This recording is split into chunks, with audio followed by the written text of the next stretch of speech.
social media is a lot about, in addition to sort of sharing information and helping sort of set the agenda, sometimes there are limitations to social media, and that's as far as the issue, as far as current in Al Jazeera. There's nothing that anybody can do on social media if you just stop what has already been done, other than, I suppose, to educate people.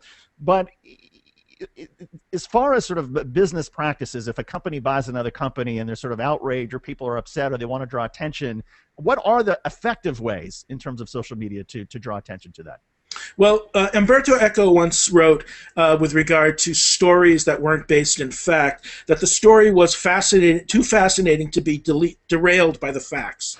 And of course, Eco is a semiotician. Semiotics is the study of symbolism and the use of stories and powerful symbols to convey a message. And we saw this kind of thing with regard to death panels, with the healthcare debate, that despite the fact that the facts did not support the position, the story was just too good. I've recently started to push, let's battle semi-automatic weapons with semiotic weapons, and so I've been kind of pushing the semiotic weapons hashtag recently, and I think. And I think one of the great examples of that is to put together photos of kids holding guns and saying this is not the answer. And I've done a little bit of that already. So in that context, when corporations and other political entities try to get their story out, but somehow the other story that's not particularly flattering to them takes dominance in social media. The problem is that the facts will not overcome the story if the story is compelling enough. And so I think the most powerful thing you can do in response to that is to, number one, anticipate it and craft the story that tells the facts as fascinatingly as possible. And you really have to be proactive in creating a story around your facts, around your reality, that paints you the way you want to be painted, that is true to the facts, ideally, and gets it out there in order to capture the emotions of your audience before they're able to process any of the facts that you want them to know.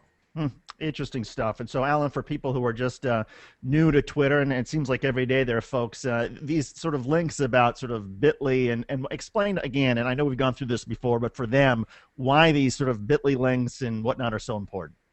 Well, so Bitly shortens URLs so that you can fit them into a tweet.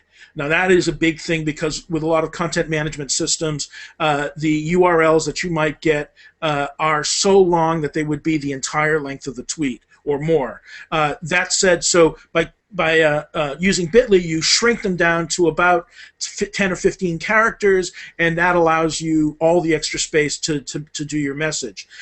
In addition to that, Bitly allows you to track how many people click on your link so that you can get some sense of how many people you are driving to the content you want them to read. So it's a great metric for return on investment or return on influence, as the book by Mark Schaefer characterizes it.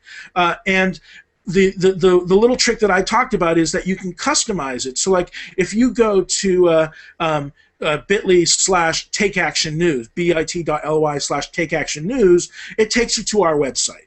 And that way, when you look at the Bitly link, it has a clue in the link. It's not just random letters, but it has a clue in the link as to what it is you want people to know.